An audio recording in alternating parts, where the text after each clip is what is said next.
Hello, everyone. I'm Frank Stanishi of Open Forum, Candid Frank Live, of course. Welcome to the Spanglish World Network on Zingo TV Channel 250. Please remember to download the Zingo TV app at the respective app stores for iOS and Android devices.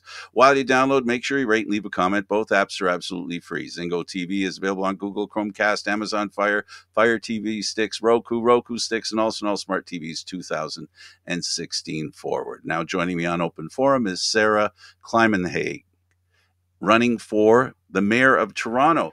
You've got a big name you're running against. First of all, thank you for being here.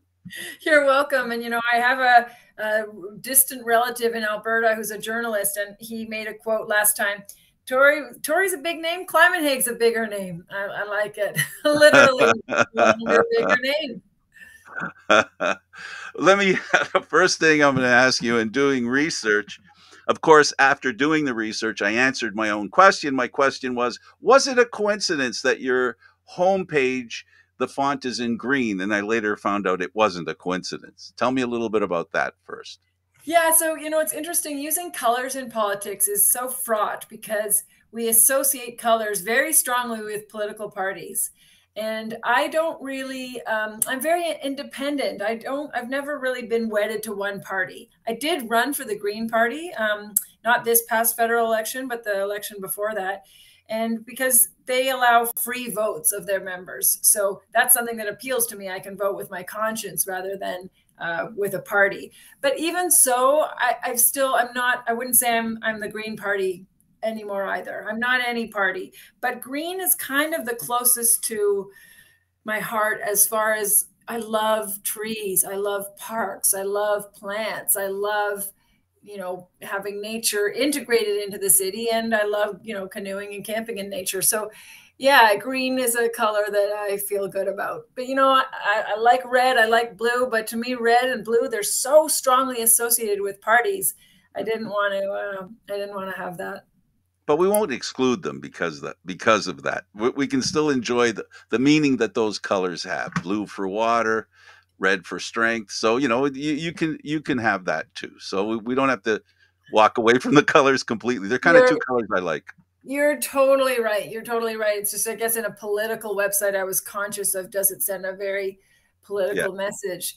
Yeah, no, beautiful colors all around all of our. I think that's the point that you're making, right? We don't want to lose any colors. And green is one of the ones that in the city is disappearing, more and more because it's being replaced by places for people to live. So I guess let's talk about that first.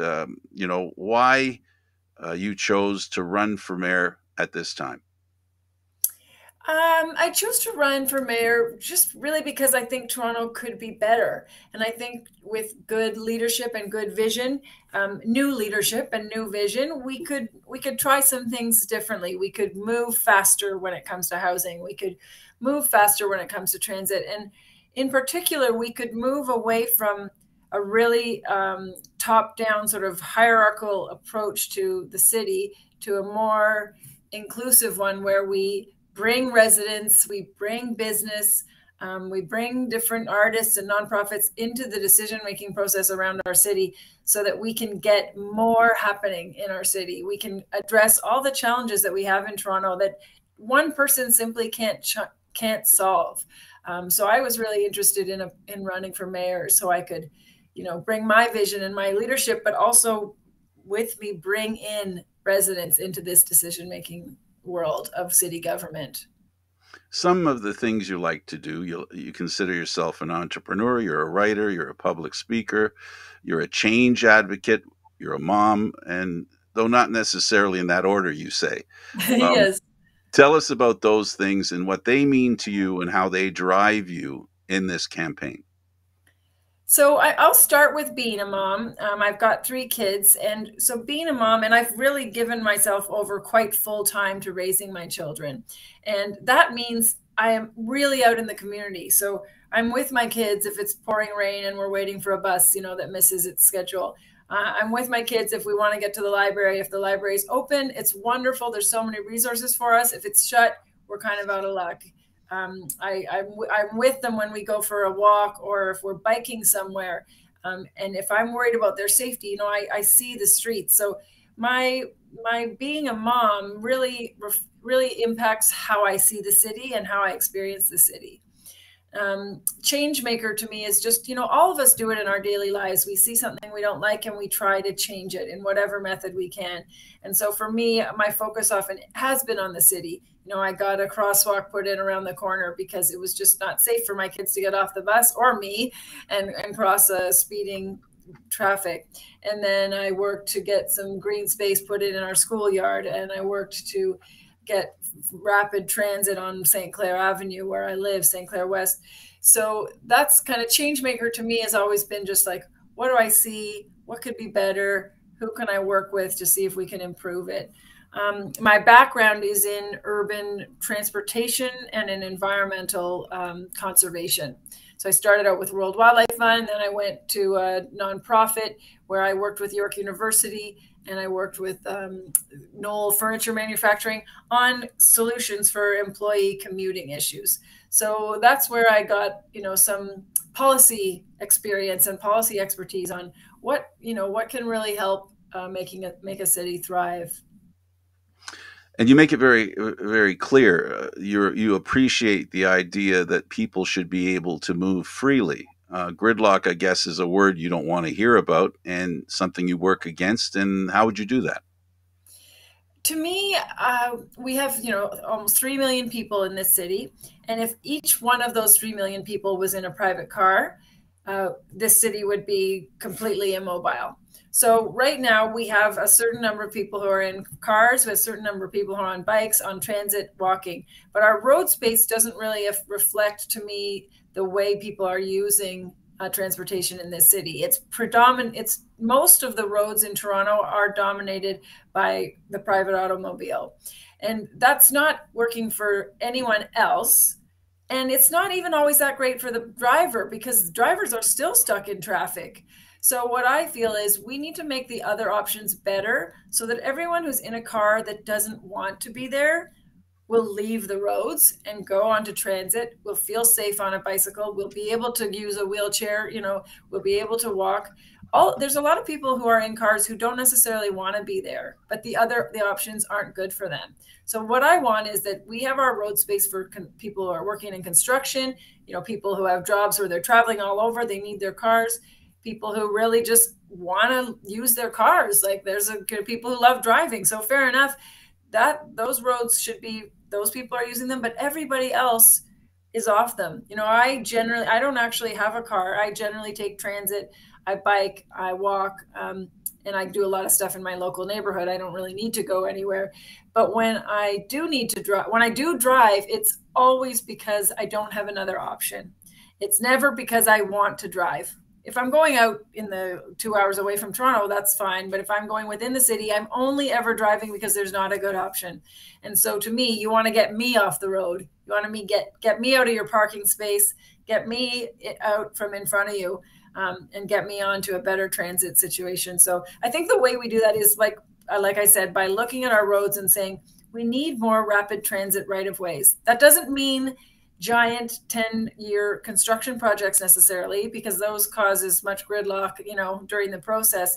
But it does mean quick solutions, like where can we have a bus lane that won't require giant infrastructure? And where can we find neighborhoods and businesses that would like to have that option, and work with them on it?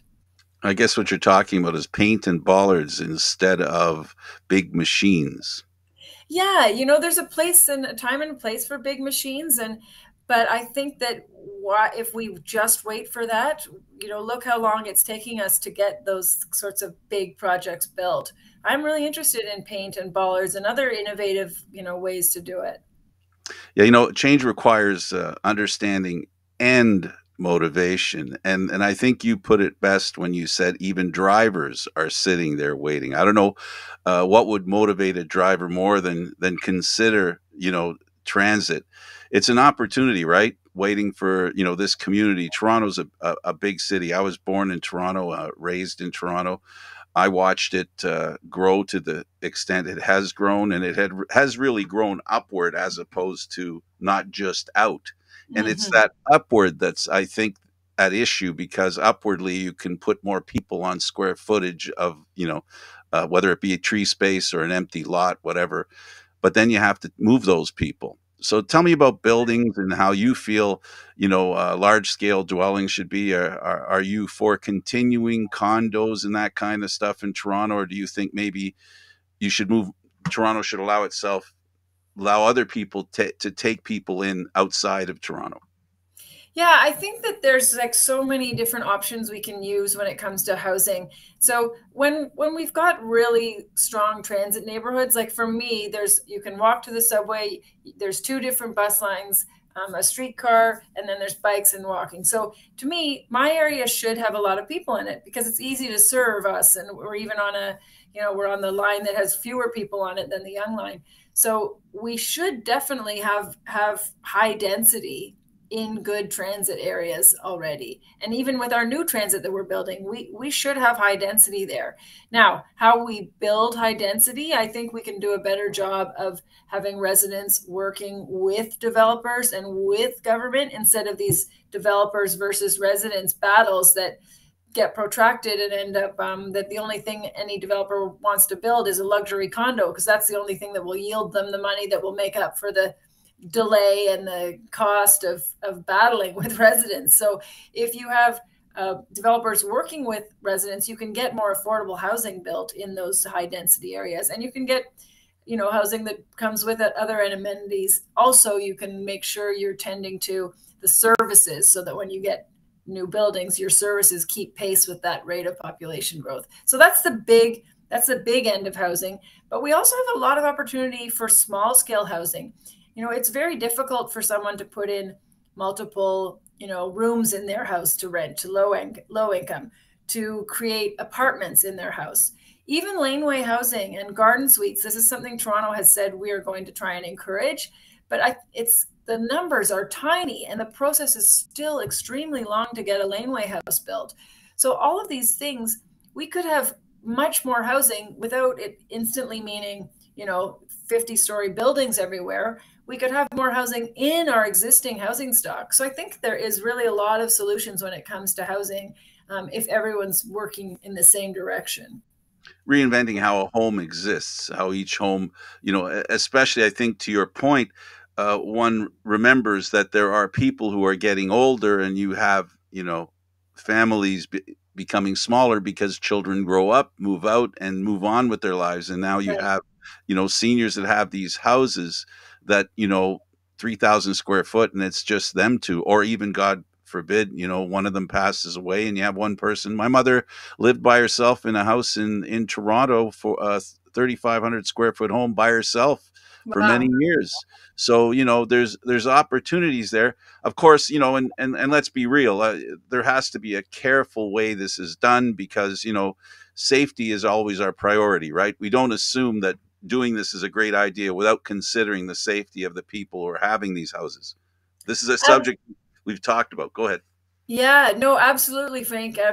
And so everything to me always has to be done with the interest, consent, and hopefully enthusiasm of the people who are being involved. So it's not like we're going to say to someone, "Oh, you have to share your house." Like hopefully we're not going to ever get to that. But there are people who want to, who want to have a student or two students come in.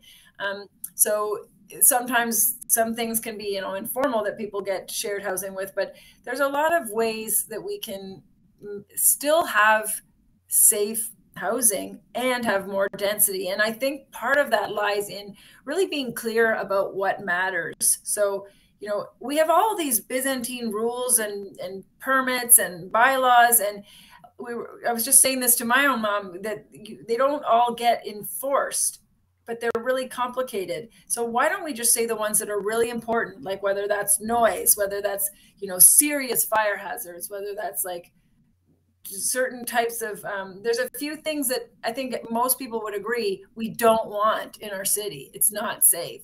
So why don't, rather than having a really long menu of things that are difficult to understand and this much from this setback and this many meters from this and this kind of angle here, just I say let's look at getting rid of that and just focus on what's really important. And then we are not only able to, enforce our bylaws, but they're very clear. So what's safe, what isn't safe, and let's move forward with that. Yes, so reworking our laws into being more nimble so that I'd love that. yeah, I understand. And I'm sorry, I was always going on a rant. The reason I was going for a rant is because I'd listened to other politicians talk about this housing idea of having people move in. It helps people with paying expenses, all that kind of stuff. I don't want to hijack the conversation. So at the end of the day, there are upsides to doing something like that where we get rid of empty spaces. So it sounds to me like you're an advocate for that you'd like to see maximum use to the best possible, maintaining safety, of using the residents that we have, and use them more efficiently.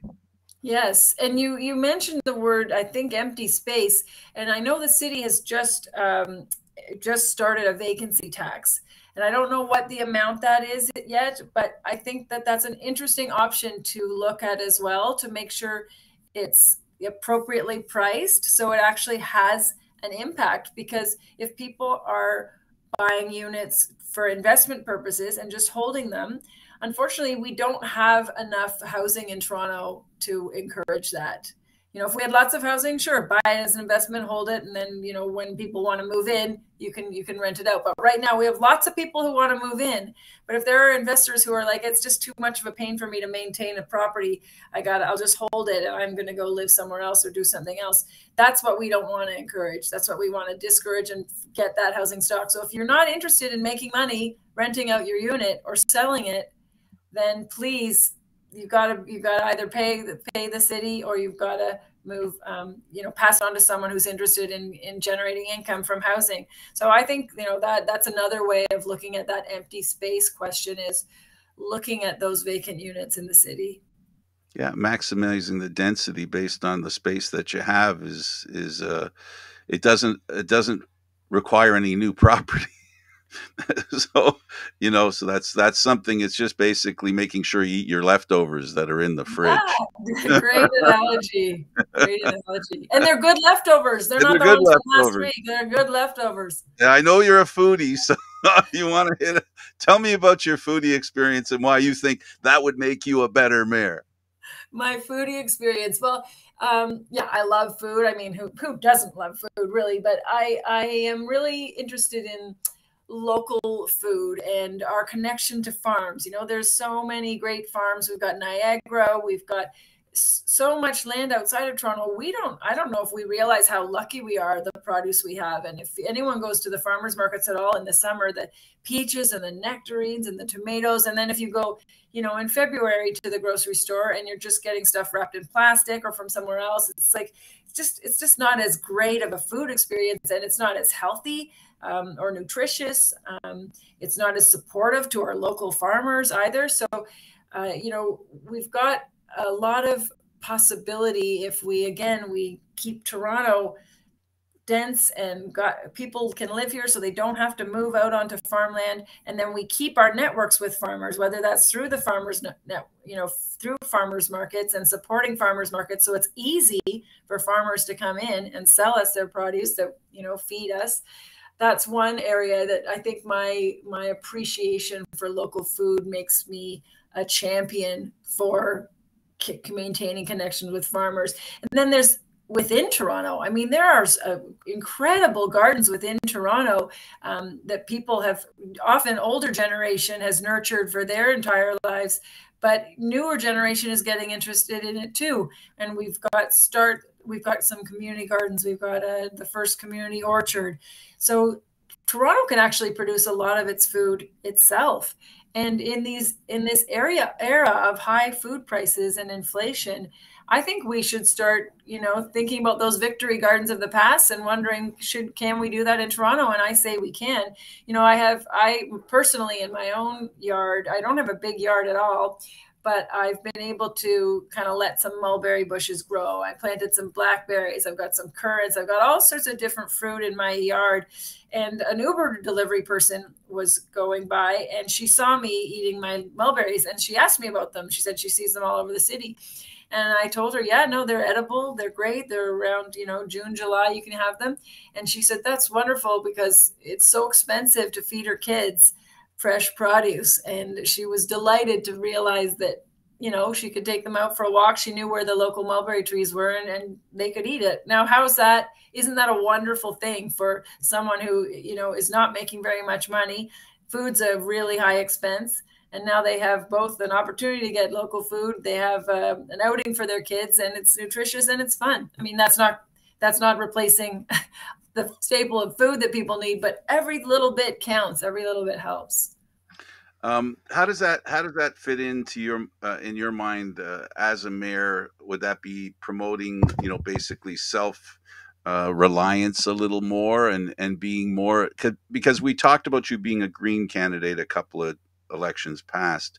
This would be like a green issue where, what can we do to green up our environment, because we all know that plants are great because oxygen, and we know that we live in a community as far as carbon dioxide is concerned. This is, hello, it's the hub. you know Yes. so I guess that would be kind of helping. That's something that you would work towards. You're happy to do that. Can we talk about some other issues that you feel that voters need to hear from you so that they feel more motivated to vote for you? Yeah, I mean, I think I'd like to talk a little bit about the budget because people care about housing and they care about transit and they care about, garbage on our streets. They care about all these things and they understand that we have to pay for these things as well. But they also, people generally don't want to have higher taxes, or they're concerned, or they think their taxes aren't spent well. They don't know why, the potholes haven't been fixed on their street, or the library's closed, or whatever it is. So there are other places around the world have done something called participatory budgeting. And Toronto has tried it too at a very small scale, where basically you invite residents into the budgeting process.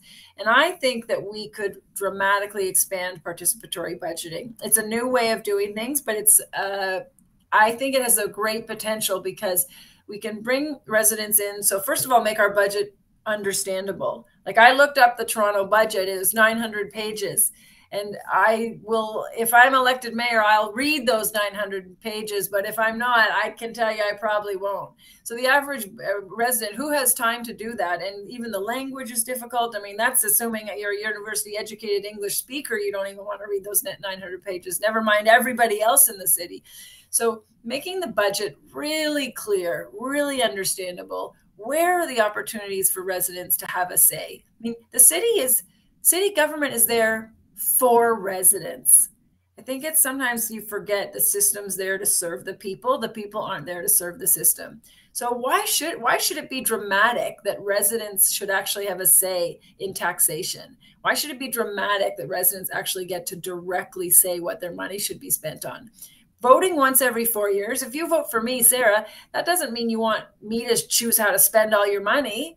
You wouldn't go to a store and say, go to the source or whatever and say, okay, here's $500, call the CEO, tell him to fill my bag up and I'll take whatever he gives me home. I like that CEO. No, you go and you look around, you decide what you want to buy, and then you spend it. So I think we could definitely take that kind of approach to taxes and budgeting. It's not instant, it'll be a transition, but it's absolutely something to work towards. And that's how we can have, when we have a genuine financial need, and the residents can see that, then we band together and we raise the money for what we need to pay for.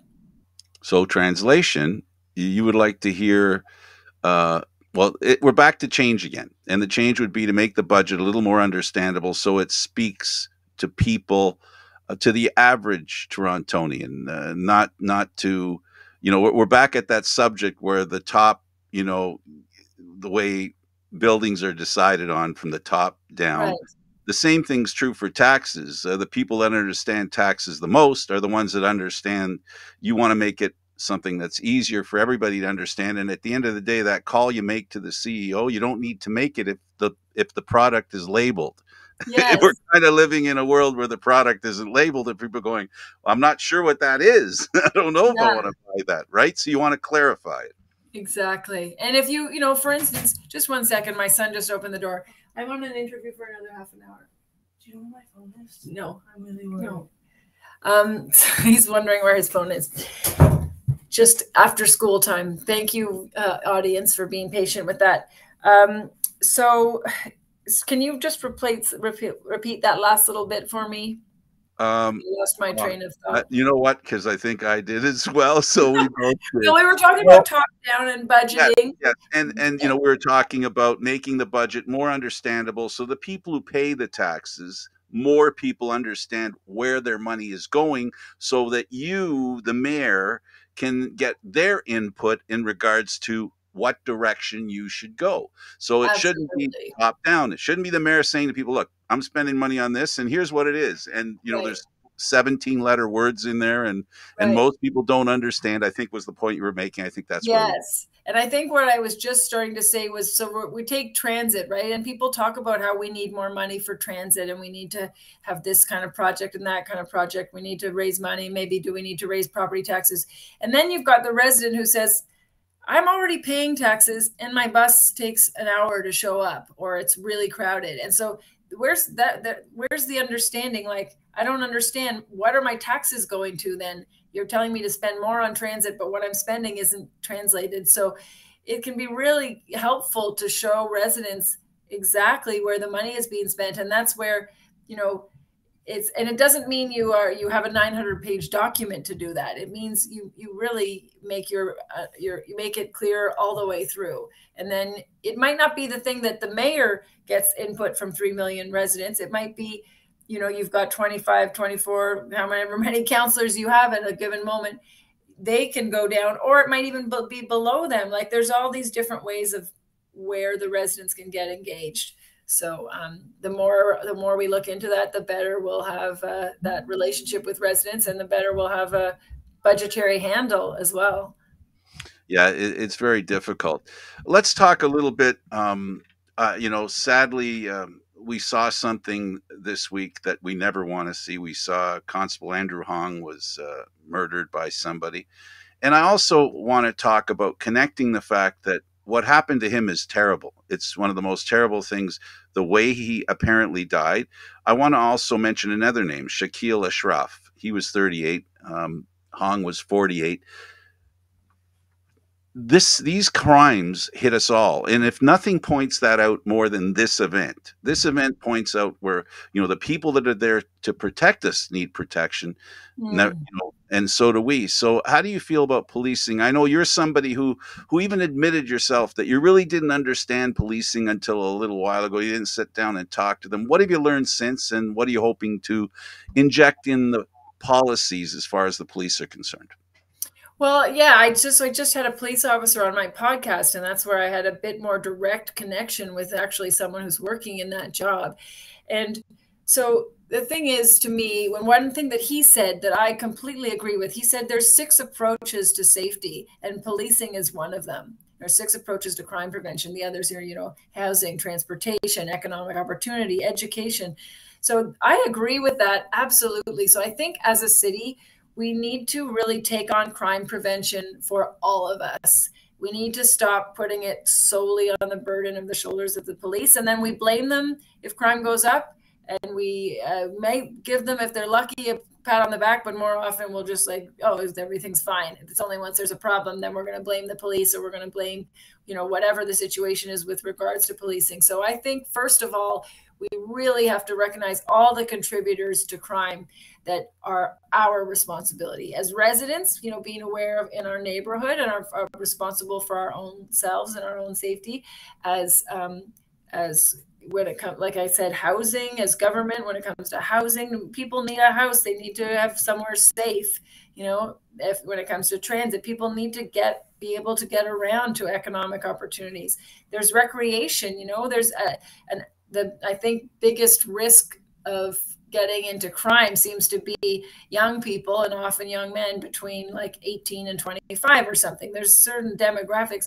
if there's nothing for people to do, if there's no economic opportunity, if there's not really good access to housing, then those are conditions that can increase crime as well. Mental health, clearly, those are big things. So to me, that the policing is important, but all of these other issues are in the hands of all of us and in the hands of the government. So I think that's one big piece. Whenever something happens, it kind of has been to me that previous administrations have gone straight to security. Okay, we need more cameras. We need more barriers at City Hall. We need this. We need this. We need to come in on this. And that's like one area of safety. They're not looking at the whole picture. So we need to keep focusing on the whole picture.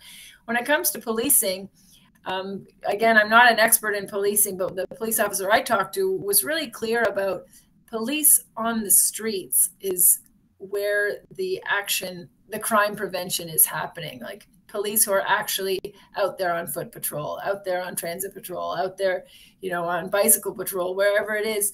So like having the police on the streets, and then those police being very connected to their communities, so that they are seen as an asset to the community. Because if the police are not seen as an asset, then you're not going to have good relations. Then the police, if they need help solving crime or finding out who was where, that doesn't come through. So that's not good for safety either. So I think we need to constantly be working with the police, working residents. If relationships aren't good, why is that? It doesn't have to be that way. We want it to be that our children are excited and happy to see police, not that it's kind of fun, not that people are wary and afraid of them. And if people are wary and afraid of them, and especially if it's because of their experience, then we just need to, go back to the drawing board a little bit and see what can be improved. But I think, again, a mayor, has a certain vision and direction, but it's always going to come down to the actual officers, the actual residents, the actual people who work in the police services. Like there needs to be a good, clear lines of communication between all of us to make sure it's all working together. I consider, because I'm talking to you, I can make a food analogy. I guess what I've heard from you, if I can sort of mention it back to you, it's like food and it's like a diet. What you eat, it can determine how healthy you are. And having a balanced diet is really important. And everything you said there, basically, people's mental health requires, mental health is a symptom. It's a disease, but it's also a symptom of something. Right. And I like what you were talking about there, where young people have, and you were referring to men. As a man, I got to take myself back a little bit because I'm just worried a little. But no, I'm just kidding. No, I hear you. I'm just kidding. I think it's important that what we feed society gives us healthy society. So, in other words, you were talking about age. Good jobs. And great, the environment, improving the environment that we live in, socially, economically, right, physically, all those things. It's like food, right? We need to have a bit of everything to end up healthier, right? I think the problem with that, your patience is going to be tested because those decisions require a little more work. They're not as easy as you said, putting up an extra security light or an extra door or an extra lock. Those are finite solutions that make people feel better. It's like, well, anyway, I don't want to hijack the conversation. I understand what you were trying to say. I hope I said it my way in a way that is equal to what you were trying to say. So Absolutely. Safety and all that's important, and let's talk a little bit about education. That's something that we just partially talked about now. As a mayor, how can you help the education process, which we understand? The better educated our children are, and the better they learn, and the better citizens they become, the less tempted they will be to go into the other thing we just talked about. Yeah. And so it's interesting because with education being a provincial responsibility, yet our youth in Toronto, in our city, it affects us so much what the educational system is like. So how do we, without intruding on provincial responsibilities, how do we tend to education ourselves? And I think, again, there's always a bunch of ways. And one is just having a good relationship between the city government and the school board. Because sometimes you've got schools that have really great potential for recreation or for outdoor education or for swimming or whatever it is, and there's not a good relationship between the city programs and the schools. Sometimes there is, sometimes there isn't. So keeping those lines of communication open between the province, between the school board, between different jurisdictions, so we can maximize everything we have in Toronto for our own residents. And then City of Toronto Parks and Recreation, of course, they have different opportunities for helping with education. And education doesn't have to mean, sitting in a classroom and learning something with a textbook. Basketball and ballet and dance and guitar and chess. And there's so many ways of capturing people's passions and interest. And, if it's making graphic novels that lights a 16-year-old on fire, that's, and they channel whatever frustrations they have or worries they have into that. That's education. That's the kind of education that I think the city can help facilitate or offer or support. And then, like I said, they can also work with the school board to make sure we are having adequate educational opportunities like that for our Torontonians. And also housing and education go hand in hand too, because sometimes you have a housing, have density put in and there's no room at the school, and then people are bussed all over. So now you've got youth who aren't connected to their communities because they go to school too far away. So what can we do again? And this is always going to be by keeping communication open between the province and the school board, the developers, the residents, and the city, so that we make sure kids can go to school in their areas and have good communications with their neighbors. My daughter, she's a lot less likely to act out. She's wonderful. I'm not saying she acts out, but she is much less likely to act out on our street. Our neighbors are going to tell her she's too loud. Like, she has a reputation she needs to preserve. If she's halfway across the city, there's a lot less accountability. So even education can be connected to city planning and housing and transportation in that respect. Yeah, the education. I'm glad you were intuitive enough to pick up what I was trying to get. I wasn't speaking specifically to the building and the teachers and who runs them. I'm talking about the education system, because it ends at the fence of the schoolyard. Talking about the transition from that to libraries and stuff like that. You know what I mean? Like, and you were talking about athleticism, athletics, that kind of stuff, and how that can help.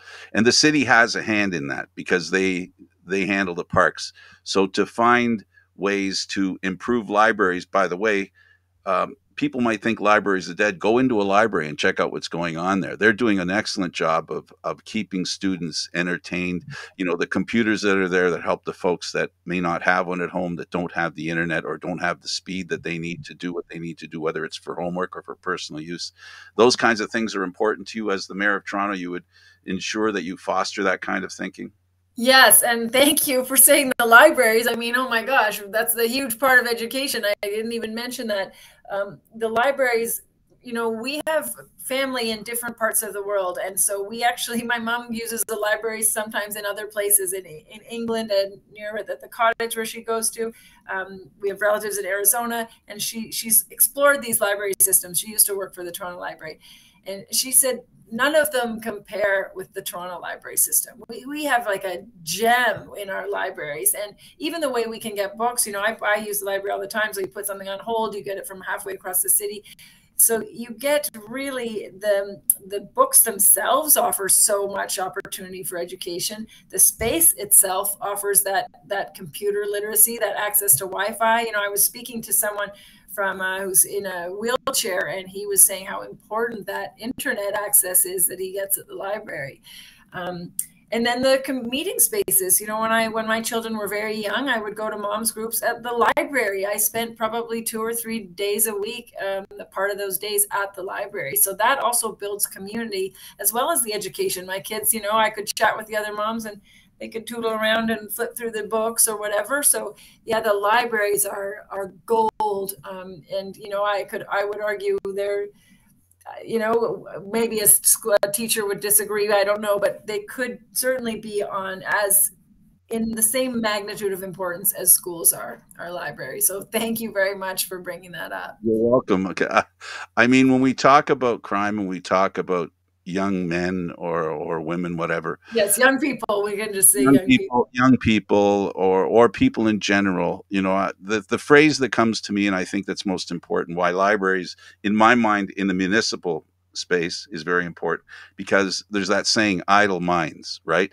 And if we can eliminate by bringing the municipalities can help in youth finding things to do that are Yes, productive, that are, you know I don't believe there's a single child on this planet that isn't eager to learn. So yes, all you have to do is find a way to get them somewhere where they can learn, or in some cases sports are a way out. It right. gives excuse me, an opportunity to expand their thinking, and that sounds like it's something that you're interested in, and by virtue of your reaction to the library comment. Yeah, no, I feel that, the things we sometimes look at is sometimes it's kind of like a frill, like libraries or, and music and arts. It comes to budget time and we're like, how do we fit this stuff in? But to me, it's actually critical to everything. You can't, how can you get a job if you haven't had a good education, if you haven't found your passion, if you haven't found your purpose, how can, even with housing, like, are the trades, like there's so many things about how we live in the city that's really dependent on things like libraries, and music comes into it too, and recreation comes into it too. So again, this is where that foundation of, first of all, valuing all these things, they are all important. So again, how do we pay for them? When do we need to pay for them? What can we do with less money? And how can we get residents involved in all of these things? So again, if we went into an at-risk community, that's one of the things with crime is sometimes you can have some areas where they don't really see crime. So they're like, oh, it's fine, we don't need to worry about it. And then you'll have a hot spot where the crime's really high. People are afraid. So you go into that community and you say, what's lacking? What would kids like to do here? And talk to the kids. They want to talk to people. They're interested. Talk to them. What would you like here? I did a funny thing yesterday in the park in Kensington Market. There's a lot of people just sort of hanging out. And I was playing this funny instrument and singing. And then someone said to me, oh, you got to know this song. If you sing that, everyone's going to vote for you. And he and all his buddies were laughing. And it's that kind of thing, like, imagine if the library brought in a guest artist, and they did a little thing in the park, and then they could say, okay, go to the library, there's 10 books there, or 10 computer games, or whatever. So yeah, there's just so many opportunities to make everything in the city better when we integrate things like libraries and parks and recreation and facilities with our basics, instead of seeing them as frills that we have to put jobs first. It's like jobs come with all of this stuff, all of these things. Our economy is dependent, like you said. It's not just our environment, like the air and the water and the birds. It's like the social environment, it's the physical environment, it's the mental environment. So absolutely, to me, it's foundational. These things, they're not just, okay, hopefully we can afford it to spend a little bit on that. Yeah, we're very aware, and I'm sure you're aware, and I'm sure as mayor you would deal with the issue of food insecurity. That's something that's really big, and not to take away from what I just said there, but it's the emotional, the physical, and the mental insecurity as well that's lacking, allowing people to grow and be fed those parts of their being, right? Yeah. The human being's more complicated than just what they eat. But what about food insecurity? Toronto's they've tried really hard, people within the community, lots of volunteers, even corporations in the middle of the pandemic did their best. Is there something that, as the mayor or with the city, that you think Yes. needs and that might be lacking? Yeah, I think that there's things called food deserts that people talk about, where there's like not a good grocer, there's not good fresh food. So, we want to look at that sort of thing. Where are those food deserts? What can we do to change it? Is it a zoning law? Do we have to work with a supermarket chain? Do we have to find more local, make the storefronts available to local grocers? So we look at those food deserts.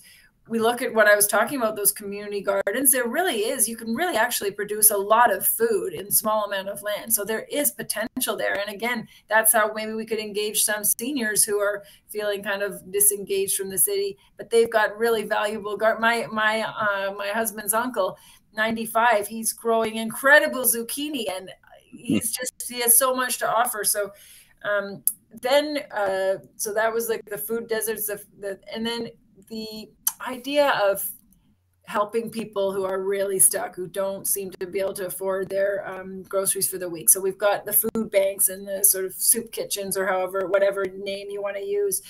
And what I think is, what if we had, instead of like, okay, I have a couple of extra cans, I'm going to go and drop it off at that place, and then they'll feed it to the people who are, homeless or experiencing troubles. Why don't we just have more community dinners? And there was a one at my area several years ago. It was just called a stone soup. Everyone came, everyone brought potluck, and we all ate together. Like, if we did things like that, there's no more stigmatization, there's no more marginalization, there's no more, are you the one who can afford it? We're all mixing whatever our income levels are. So I would love to transform, and again, in consultation with all the people who work in this area, but what if we transformed, instead of having like food banks and handouts, if we had more kind of, we really are in this together. And so we want to be in contact with our neighbors. And because sometimes you might talk to a neighbor who doesn't have money because they just lost their job as a childcare worker, and oh, at the next table someone needs a childcare worker. Now you all had dinner and you got a job, right? Rather than just dropping stuff off and feeling bad for them and going away, or being the person who's like feeling kind of, losing their dignity in the experience. Community outreach is really important, and that's something. When we talk about, you were talking about food deserts. There's food oases out there waiting that Europe has discovered and Toronto is beginning to discover, and that is the grocery stores that are throwing away really Oh, good food, yes. like food that's quite all right. Thank you very much. And trying to make the connection, I guess. Do you feel it's possible from your position you could make it easier if you were the mayor to make that connection between the food that's not necessarily required to be lost and instead be repurposed in a timely fashion to feed people who are in food insecure? Yeah, so this is one of those areas where we have to look at our existing regulations and look at them with the big picture and say, where are things getting too difficult and onerous, so that the easiest thing is just throw out the food. I was at the farmers market a while ago, and you couldn't sell one butter tart. It was violating health and safety guidelines, so that you had to buy like 10 or 6 or whatever. So I'm sure that is happening with regards to food that's going to waste. There's all the concerns over liability and, okay, you know what, just throw it out and we go. So that is a role the city can play, is to work with the people who are producing food waste and say, why are you throwing it out? What can we as a city do to make it more possible? How can we encourage us all to take a little more responsibility for what we're consuming? The city doesn't necessarily say everything is, we make sure our standards are meaningful. We enforce what we can, and we leave what we can't out of the equation, so that we can do things like eliminate food waste. Yeah, people like me can help as well. I do know, as a senior, I have become very cognizant of, you know, using my time as best I can. Like this what I do here is I volunteer to do this, and I take pleasure in doing it and informing people, like I spoke to you, before the program. When it comes to that kind of food, volunteerism is a very important thing that I know it doesn't fit into the city politics directly, but I think as a mayor, and as we've seen with past mayors, they've shown a lot of, appreciation for volunteers. How do you feel about volunteerism, and, as the mayor and as someone in this city, how we can enhance that to ensure that we maximize the possibilities of the people out there who want to volunteer? I think just make it easy for people to contribute. Make it easy for people to contribute. If you love food, then let's do that stone soup that everybody eats together. If you love building, then what is there a community project in your park you can do without growing through a million different processes? If you love budgeting, like, can you be involved with the next budget meeting in your, or budget game or whatever? So I think the way to maximize volunteerism, rather than turning it to something of, obligation and burnout, and that we're dependent on it, is to make sure the city is just as welcoming as possible to everybody who has an idea and who has energy. Only have seconds left. If you can, in seconds, can you explain to us why you think you could work best in council? I have really learned that there are no people are interesting from whatever perspective they come from. And I don't really have this, that's part of the thing I mentioned about the political parties. I don't have this thing that, okay, if you're in this party you're right and that party's wrong, you know, or if you have this view on this subject you're right, and if that you view you're wrong. So I don't have that. I really genuinely think everybody has something to offer, and I'm really interested in what they have to say. And I think I've had that approach successfully. I've talked to people who sometimes have started out not being so keen on what I'm talking about. By the end, we're allies on another issue. So I think I would make a great mayor, honestly, because I love collaboration. I'm interested in people, and I'm interested. I don't think I have all the answers. I think other people have so much to contribute, and that makes me kind of a flexible leader who's going to be interested in finding the best solution, not just imposing her own. I always like not to be the smartest person in the room because I learn more. Yeah. Climenhaga, thank you for doing this for us. It was wonderful. Thank you for talking to me. My pleasure. Sarah wants to be the Toronto mayor. She might be the one that you've been looking for. You never know. Thanks, Greg. Thanks to you for watching Candid Frank Live's Open Forum, seen live Fridays at 4 p.m. Eastern Standard Time. This show can also be heard on the Spanglish World Radio Network. For Open Forum, other news, entertainment, and sports programming we offer, please check out Spanglish World. Watch it, hear it, read it, download it, and live it. Thanks for watching. Until next week, I'm Frank. Bye-bye. Bye.